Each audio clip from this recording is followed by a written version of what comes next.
बांकीपुर विधानसभा में फुल बहुमत से जीत हुई है प्रशांत किशोर की, ये तो सबको पता है। और भी एक वीडियो क्लिप सोशल मीडिया पर तेजी से वायरल हो रहा है जिसमें वकील साहब भड़के हैं प्रशांत किशोर के ऊपर। चलिए नमस्कार दोस्तों, आपका स्वागत है फिर से एक और नए वीडियो में। चलिए स्टार्ट करते हैं। देखिए, सीएम सम्राट चौधरी पर टिप्पणी करने पर सुप्रीम कोर्ट के वरिष्ठ वकील भड़के प्रशांत किशोर के ऊपर। आखिर किस लिए? बोल रहे हैं कि सीएम सम्राट चौधरी को लेकर कई बार पिटीशन भी डाल चुके हैं प्रशांत किशोर। तो भाई माननीय न्यायालय में उनका जो पिटीशन है उसको रद्द कर दिया गया, क्योंकि जज साहब ने बताया कि ये जो पिटीशन है ये मेंटेनेबल नहीं है, उसको खारिज कर दिया गया।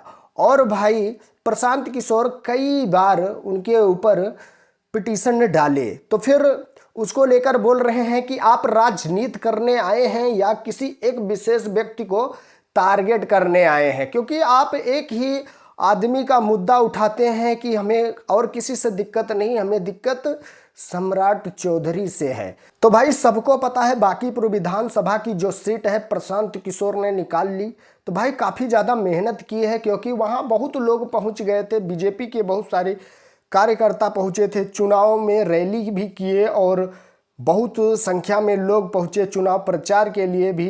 फिर भी प्रशांत किशोर ने उस सीट पर विजय हासिल कर ली। तो भाई खूब ज़्यादा मेहनत किए थे प्रशांत किशोर और मेहनत रंग भी लाई। और भाई सब लोग बधाइयाँ भी दे रहे हैं, बीना मानवी भी बहुत खुश हैं और प्रशांत किशोर को बधाई दे रही हैं। तो भाई प्रशांत किशोर का ये जो मामला है ये खुलकर सामने आ रहा है और ये वीडियो क्लिप सोशल मीडिया पर खूब तेज़ी से वायरल हो रही है कि सीएम सम्राट चौधरी को लेकर कई बार पिटीशन डाल चुके और पिटीशन को खारिज कर दिया गया। बताया गया कि ये जो पिटीशन है ये मेंटेनेबल नहीं है, किसी एक विशेष व्यक्ति को टारगेट करना अच्छी बात नहीं है। अगर आप राजनीति करने आए हैं तो फिर किसी एक को टारगेट नहीं कर सकते हैं। तो आप लोग क्या कहना चाहेंगे, एक बार कमेंट में अपनी राय जरूर दें। सो अपडेट थी, मैं सुमित सिंह, आप देख रहे हैं दोस्त की टेक 0.2। मिलेंगे हम आपको नेक्स्ट वीडियो में। आज के लिए इतना ही। Love you all, thank you, Vande Mataram, जय हिंद।